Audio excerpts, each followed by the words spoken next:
Coffee tea అందరికి వచ్చినా బాబు సత్యం tea coffee Venkateswara వచ్చేది చూడు కొంతమందికి స్నాక్స్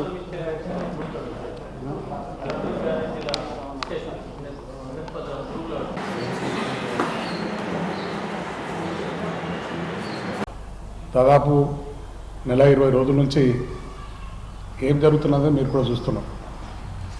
ప్రభుత్వం వచ్చింది, ప్రభుత్వాలు వస్తాయి పోతాయి, ప్రజల తీర్పుని మేము శిరసావహించినాం, తీర్పు కట్టుబడి ఉన్నాం. ఎక్కడ మా పొరపాటు పార్టీ తరఫున కానీ మా తరఫున కానీ జరిగితే సరిదిద్దుకుంటానికి కూడా మేము సిద్ధంగా ఉన్నాం. ఇచ్చిన హామీలు నెరవేర్చకుండా ప్రజలను ఆగంబడిస్తానికి ప్రజాపాలన అని చెప్పి ఒకటి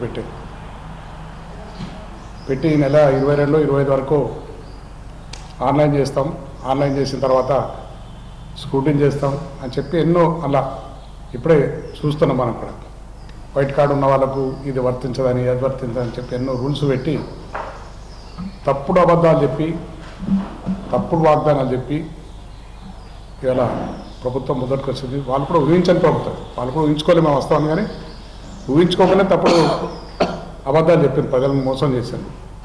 ఇప్పుడు చేసిన తర్వాత ఏ విధంగా చేయాలో ఇప్పటికీ కూడా నాకు అర్థం కాక ఏదున్నా కాళేశ్వరం మీద అవినీతి జరిగింది, ఎలక్ట్రిసిటీ దాంట్లో కుంభకోణం జరిగింది అని చెప్పి తప్పులు వెతకటాల కోసం ప్రయత్నం చేసుకున్నాను. ఎక్కడ తప్పు జరగలే.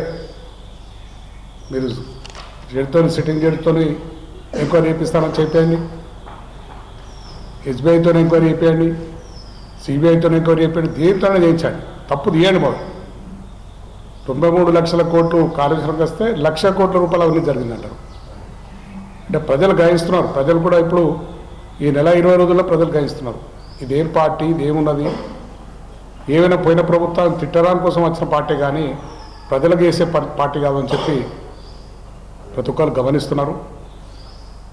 పార్టీ గెలుచుడాల్సిన లేదు. కార్యకర్తల మీద అక్కడక్కడ ఎవరైతే టీఆర్ఎస్ పార్టీ గట్టి కష్టపడి పనిచేస్తున్నారో వాళ్ళ మీద కక్షలు తీర్చుకున్నాడు, ఈ ఓడిపోయిన నాయకులు ఏదైతుందో వాళ్ళని ఎంకరేజ్ చేసుడు, పోలీసు వాళ్ళని భయప్రాంతాలు చేసి పోలీసు వాళ్ళని కూడా లేకుండా మీరు ట్రాన్స్ఫర్ చేపిస్తామని చెప్పి వాళ్ళందరూ కూడా వీళ్ళ కంట్రోల్కి తీసుకున్నాడు. ఇప్పుడే దాని విషయంలో ఎస్పీ గారు కూడా కలసడం జరిగింది, అందరం కలిసి కూడా ఎస్పీ గారు కూడా కలసడం జరిగింది. న్యాయం ధర్మం కాపాడండి, లా అండ్ ఆర్డర్ కాపాడండి అని చెప్పి ఎస్పీ గారు కూడా చెప్పడం జరిగింది. ఇప్పుడు నా దగ్గర నా నిజవర్గంలో మున్సిపల్ 2 మున్సిపాలు ఉన్నాయి, 2 మున్సిపాలు పడగొట్టాలని చెప్పి కౌన్సిలర్లందరూ ఇంటి మీద బెదిరించుడు, ఆయన ఏమైనా తప్పుంటే వెతుకుడు, నీది ఉన్నది బిడ్డ ఇది తీస్తాను నేను ఖతం చేస్తాం, మాతో పెట్టుకుంటే కథం, నువ్వు రా మా పార్టీకి అని చెప్పి అవిశ్వత్తి రమ్మని చెప్పి బెదిరించుడు. సేమ్ మెట్పల్లి అదే పరిస్థితి వస్తుంది, కోర్టులో అదే పరిస్థితి. ఓ ప్రోగ్రాం పెట్టుకున్నారు, ప్రజలు తీర్పిచ్చిండ్రు, మమ్మల్ని గెలిపించిండ్రు, మీ ప్రభుత్వాన్ని గెలిపించిండ్రు, మీరు ప్రజల మీద ఓడగొట్టిండ్రు అన్నప్పుడు బుద్ధితో ఉండాలి. ప్రజలకు ఏ విధంగా సేవ వేసి మళ్ళా ప్రజా ఆదరణ పొందాలి, ప్రజల మధ్యకు రావాలని ఆలోచించాలి. కానీ ఇటువంటి దుర్మార్గమైన పనులు చేసుకుంటూ ప్రజలు బెదిరించే విధంగా ఏదున్నా కేసీఆర్ తిట్టే విధంగా వాళ్ళ 2 ముచ్చట్లు వాళ్ళకి వచ్చేది, భయభ్రాంతులను చేసుడు, కేసీఆర్ తిట్టుడు, అవినీతి జరిగింది అన్నాడు. ఈ పని మీదనే ఇప్పుడు నెల 20 రోజులు గడిపారు.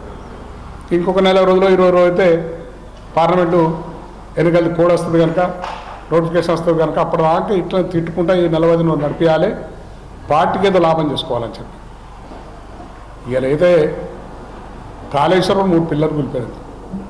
దానికి కాంట్రాక్ట్ లోపం కావచ్చు, స్థాయి లోపం కావచ్చు, ఎంక్వైరీ చేస్తున్నారు. దానికి కేసీఆర్ బాధ్యుడు కాదు కదా, కేసీఆర్ ఎన్నించడానికి పిల్లలు లేపేలే కదా. ఇలా కేసీఆర్ ఉన్నాడు, కేసీఆర్ కుటుంబం అనేది జరిగింది, కేసీఆర్తోనే ఇలా కాళేశ్వరం పోయింది. కళ్ళు లేని మనుషులు ఇప్పుడు కొంతమంది పెద్ద మనుషులు ఇక్కడ పెద్ద మనిషి సీనియర్ నాయకుడు మంత్రిగా చేసి నన్ను చేసిన మా జీవన్ రెడ్డి గారు, ఆయన మాట్లాడుతుండే విచిత్రం అనిపిస్తున్నది. ఏ విధంగా మాట్లాడుతున్నాడు, నా దగ్గర కోట్లకు వచ్చాడు, విద్యాసాగరం ఏం అభివృద్ధి చేయలేదు, ఓన్లీ డివైడర్స్ కట్టినా ఏం అభివృద్ధి చేయలేదని చెప్పి నా మీద కామెంట్ చేసి నేను ఉన్నప్పుడు నీ చేసిన అభివృద్ధి గ్రామాల్లో పోదాం, ప్రతి గ్రామంలో ఎంత అభివృద్ధి చేసినాం, ప్రతి గ్రామంలో ఎన్ని కుల సంఘాల బిల్డింగ్లు కట్టించినా ప్రతి గ్రామంలో ప్రజలతో చెప్పిస్తాను. అయితేనే నన్ను మళ్ళొకసారి 4 సార్లు శాసనసభలో నన్ను గెలిపించారు, మా అబ్బాయిని కూడా కలవకుండా సంజయ్ కూడా గెలిపించారు. అభివృద్ధి చేయకపోతే ఎట్లా గెలిపిస్తారు? ఇటువంటి మాటలు పెద్ద మనిషి ఉండి కూడా మా బాధ ఏంటంటే ఒక సీనియర్ నాయకుడు ఒక పెద్ద మనిషికి గౌరవిస్తాం ఆయన పెద్ద మనిషిగా గౌరవిస్తా గౌరవాన్ని కాపాడుకోవాలి కానీ తప్పుడు మాటలు మాట్లాడి ఇప్పుడు కూడా గదే తప్పుడు ఆలోచించుకుని పోవాలని చెప్పి ఆలోచించడం మానండి వాస్తవాలు మాట్లాడండి ఒక ఎకరంగా నీళ్ళు రాలేదంటారు ఎకరంగా నీళ్ళు రాదు శ్రీరామ సాగర్ ప్రాజెక్టు మన వర్షాకాలంలో నిండని పరిస్థితి ఉంటే నా లో నుంచి మనం పప్పుడు స్టార్ట్ చేసుకున్నాం నీళ్ళు తెచ్చుకున్నాం వరదకాలంతో నీళ్ళు నింపుకునే ప్రయత్నంలో అప్పటికే వర్షాలు పడి మనం స్టార్ట్ అయినా కానీ అలా ఆపేసుకున్నాం అవేం నీళ్ళు కావా ఇలా ఎస్ఆర్ఎస్కి నీళ్ళు తెచ్చుకున్నాయి కాళేశ్వరం నీళ్ళు కావా ఇలా కాళేశ్వరంతో ఎల్ఎండి నింపుకుంటున్నాం నిర్మాణం నింపుకుంటున్నాం ఇవన్నీ కాళేశ్వరం నీళ్ళు కావా అర్థం చేసుకోవాలి పెద్ద మనిషికుండు కానీ అర్థం లేని మాటలు ఇప్పటికైనా మాట్లాడకండి మేము ఒకటే కోరుతున్నాం చేసి చూపించండి ప్రభుత్వం ప్రజలు మీకు అవకాశం ఇచ్చారు కనుక మీ ప్రభుత్వం పనిచేసి చూపించండి ప్రజల మన్నలు పొందండి మళ్ళా రండి మళ్ళీ గెలవండి మేము అందరినీ కూడా ఆహ్వానిస్తాం కానీ అనవసరమైన తప్పుడు మాట మాట్లాడి తప్పుడు సంకేతాలు ప్రజలకు ఇవ్వకుండా జాగ్రత్తగా ఉండండి ఉన్న మున్సిపాలిటీస్ కానీ సర్పంచులను కానీ బెదిరించే సర్పంచులని ఇంకా 4-8 రోజుల టైం ఇటు జడ్పీని బెదిరించావు జడ్పీ చైర్మన్ తీయాలనో లేకుంటే మున్సిపల్ వాడు కొట్టాలని చెప్పి ఆలోచన మానుకోండి ప్రజలు ఇచ్చిన తీర్పు ప్రకారం అన్నాడు మున్సిపాలిటీ ప్రజలు గెలిపించిన వాళ్ళని బెదిరించి మీరు అది చేయకండి భయభ్రాంతులు చేయకండి అని చెప్పి మేము చెప్తున్నాం ఇట్లా ఉంటే మేము కూడా ఊరుకోం ధర్నాలు చేస్తాం మేము ఎక్కడ వేయాలని చేస్తాం ప్రజలలో మీరు చేసిన దుర్మార్గాన్ని ప్రజల మధ్యకి తీసుకుపోతాం మేము కాదులు పెట్టుకొని కూర్చోలే మా ప్రభుత్వం నాడు ఇవ్వలేం కూడా 10 సంవత్సరాలు మా ప్రభుత్వం ఉంటే నేను ఎమ్మెల్యేగా ఉన్న ఒక్క మనిషిని కూడా నా దగ్గర కానీ ఇక్కడ జగిత్యాల కానీ ధరంపూర్లో కానీ మా అపోజిషన్ వాళ్ళు కాంగ్రెస్ వాళ్ళు కానీ బీజేపీలు కానీ ఇలా పట్టుకోవడానికి వాళ్ళని కొట్టండి వీళ్ళని తిట్టండి మాత్రం మేము ఎక్కడ చెప్పాలి మా ముఖ్యమంత్రి గారు ఫ్రెండ్లీ పోలీసు పెట్టేసి పోలీస్ చేతిలో లాఠీ లేకుండా చేశాడు ఎవరిని కొట్టే అధికారం లేకుండా చేశాడు అటువంటి ఫ్రెండ్లీ రాజకీయం జరుగుతుంటే ప్రభుత్వాలు నడుస్తుంటే ఇలా ఇటువంటి ఆలోచనలు బంద్ చేసుకుని చెప్పి హెచ్చరిస్తున్నాం జిల్లా అధ్యక్షులుగా మాకు కూడా చెప్తున్నాం మా పార్టీ మీద కానీ మా నాయకుల మీద కానీ ఎక్కడ ఏది వేసినా ఊరుకునే పరిస్థితి లేదు ధర్నా చేస్తాం మేము కూడా తిరుగుబాటు చేస్తామని కూడా హెచ్చరిస్తున్నాం కాంగ్రెస్ నాయకులకు అని చెప్పి తెలియజేస్తూ మీ అందరి దగ్గర సెలవు తీసుకుంటాం గత ఎన్నికల్లో కాంగ్రెస్ పార్టీ ప్రభుత్వం ఏర్పాటు చేసిన తర్వాత ప్రజలందరూ కూడా ఈరోజు 1000 కళ్ళతో ఎదురు చూస్తున్నారు వీళ్ళు ఇచ్చినటువంటి హామీలన్నీ కూడా అమలు చేస్తారు మాకు గత ప్రభుత్వం కంటే కూడా చాలా గొప్పగా చేస్తారనే ఉద్దేశంతో ఈ ప్రభుత్వాన్ని ఎన్నుకున్నామని ప్రజలు ఎదురు చూస్తున్నటువంటి తరుణంలో ప్రభుత్వం దృష్టి ఏదైతే ఉందో గతంలో ఉన్నటువంటి మా ప్రభుత్వం కేసీఆర్ గారి నాయకత్వంలో 10 సంవత్సరాలుగా ఈ రాష్ట్రాన్ని సాధించడమే కాకుండా రాష్ట్రంలో ఉన్నటువంటి అనేక మౌలిక సమస్యలకు ఒక మంచి పరిష్కారాన్ని చూపించి 9 సంవత్సరాలు 9.5 సంవత్సరాల కాలం పాటు ఎవరికి కూడా ఏ ఇబ్బంది లేకుండా ఇటు రైతులు కావచ్చు సామాన్య ప్రజానికం కావచ్చు అన్ని రంగాలను కూడా తీర్చిదిద్ది ప్రభుత్వం అంటే ఈ విధంగా ఉండాలని చెప్పే విధంగా పనిచేసినటువంటి విషయం మనందరికీ కూడా తెలుసు ఇప్పుడు వచ్చినటువంటి ప్రభుత్వం దాన్ని కొనసాగిస్తూనే మరింత గొప్పగా చేసేటువంటి ప్రయత్నం చేస్తే ఎవరైనా సంతోషిస్తారు ఆనందిస్తారు కానీ ఈరోజు మన కళ్ళకు కట్టొచ్చినట్టుగా కనబడతా ఉంది ప్రభుత్వం మారి నెల 15 రోజులు 20 రోజులు అవుతున్నది కాలువలలో నీళ్లు లేవు చెరువులు ఎండిపోయినాయి యూరియా దొరకట్లేదు మొన్నటిదాకా వాళ్ళు చెప్పిన మాటలు నమ్మి కళ్యాణ లక్ష్మి చెక్కులు తీసుకునేటువంటి వాళ్ళు తులం బంగారం ఎప్పుడు ఇస్తారా అని చూస్తూ ఉన్నారు మహిళలు 2500 భృతి ఇక వస్తుందా అవస్థ అని చూస్తున్నారు అదేవిధంగా 500కే గ్యాస్ సిలిండర్ ఎప్పుడు ఇస్తారా అని చూస్తూ ఉన్నారు అదేవిధంగా రేపు వచ్చే పంటకి మా రైతులకి 500 రూపాయల బోనస్ ఇచ్చి ప్రోత్సహిస్తారని వాళ్ళు చూస్తూ ఉన్నారు కానీ వీటిపైన వాళ్ళ యొక్క దృష్టి పెట్టకుండా మొన్నటిదాకా ఖరాఖండిగా అమలు చేసినటువంటి రైతు బంధును కూడా ఇప్పటి వరకు ఎకరంన్నర 2 ఎకరాల లోపు ఉన్నటువంటి వాళ్ళకు మాత్రమే చేరింది. ఒక పొంతన లేనటువంటి స్టేట్మెంట్స్ ఇస్తూ ఉన్నారు. ముఖ్యమంత్రి గారి స్టేట్మెంట్కు, ఉత్తమ్ కుమార్ రెడ్డి గారి స్టేట్మెంట్కు, బట్టి విక్రమార్క గారి స్టేట్మెంట్కు అంటే సంబంధం లేకుండా ఒక కోఆర్డినేషన్ లేనటువంటి ప్రభుత్వంలో ఏ విధంగానైతే మరి ఇష్టారాజ్యంగా మాట్లాడుతారో ఆ విధంగా మాట్లాడుతున్నారు. దాంతో ఈరోజు ప్రజలు ఒక ఆందోళనలో ఉన్నారు. అసలు ఏం జరుగుతుంది ఈ రాష్ట్రంలో? ప్రభుత్వం ప్రజల పక్షాన నిలబడి మా సమస్యలకు పరిష్కారం చూపిస్తుందా చూపియదా అనేటువంటిది ఈరోజు ప్రజలు ఎదురు చూస్తున్నటువంటి విషయం. మరి ముఖ్యంగా ఇప్పుడు అందరూ కూడా మరి నాట్లు వేసి నీళ్ళ కోసం ఎదురు చూస్తూ ఉన్నారు. ఈ పంటను కాపాడుతారా, నీళ్ళు ఇస్తారా ఇయ్యరా? ఇగో ఈరోజు 23వ తారీఖు, మళ్ళీ 1st తారీఖు రోజు ఇచ్చేటువంటి పెన్షన్లు గత నెలలో నెల ఆఖరు రోజు 29వ తారీఖు నాడు ఇచ్చినారు. ఇప్పుడు ఇచ్చేటువంటి ఈ నెల పెన్షన్లు మేము ఇచ్చినటువంటి ఆ 2000 పెన్షన్లకు 2000 కలిపి ఇస్తారా లేదా? ఖచ్చితంగా ప్రజలకు ఒక క్లారిటీ ఇవ్వాల్సినటువంటి అవసరం ఉంది. మరి ఇవేమి చేయకుండా గత ప్రభుత్వాన్ని నిందించడమే, గత ప్రభుత్వాన్ని తప్పులు తీసి వీటి నుంచి తప్పించుకునేటువంటి ప్రయత్నం చేస్తున్నట్టుగా మనకు ఖచ్చితంగా కనబడతా ఉంది. లేదో ఎత్తిపోయినట్టుగా విదేశ పర్యటనలు చేస్తూ ఉన్నారు ముఖ్యమంత్రి. ఎన్ని 3 రోజులైంది ప్రభుత్వంలోకి వచ్చి?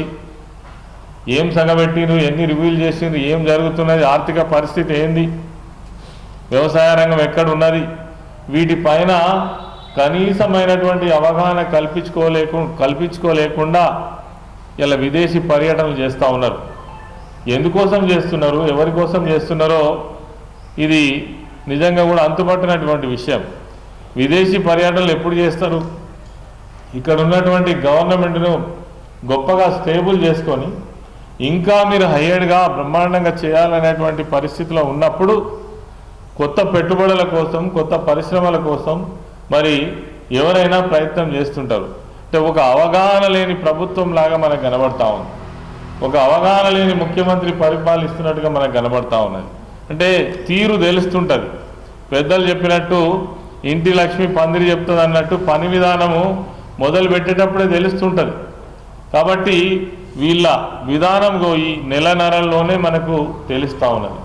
అది ఓను ప్రధానమైనటువంటి ఆరోపణ. ఈరోజు మరి ఎవరిని కదిలిచ్చినా, మరి ముఖ్యంగా ఇక్కడి నుంచి ప్రాతినిధ్యం వహిస్తున్నటువంటి ఓ సీనియర్ నాయకులు జీవన్ రెడ్డి గారు మాట్లాడితే అంటే కాళేశ్వరం ప్రాజెక్టు పైననే పెద్ద అవినీతి జరిగింది, అసలు ఆ కాళేశ్వరం ప్రాజెక్టు పనికిరాదు అని మాట్లాడుతున్నారు. ఇప్పటికి 1 ఎకరాకు నీళ్ళు ఇవ్వలేదని మాట్లాడుతున్నారు.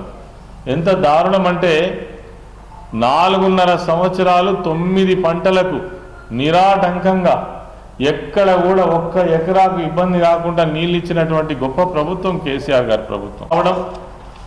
పోవడం అనేటువంటిది సర్వసాధారణం. ఎవరు వచ్చినా ప్రభుత్వాలను గౌరవించడం ప్రజలుగా, ఇతర పార్టీలుగా, ప్రతిపక్ష పార్టీలుగా బాధ్యత ఉంటుంది. కానీ ఈరోజు ఏం జరుగుతుంది? మా ఎంపీపీలు కావచ్చు, జడ్పీ చైర్పర్సన్స్ కావచ్చు, మున్సిపల్ చైర్పర్సన్స్ కావచ్చు, తిప్పి కొడితే ఒక 6 నెలలు 8 నెలల సమయం లేదు, ఎక్కడ చూసినా హరాస్మెంట్ జరుగుతుంది. సర్పంచ్లను సస్పెండ్ చేయిస్తున్నారు, పోలీస్ కేసులు పెట్టిస్తున్నారు.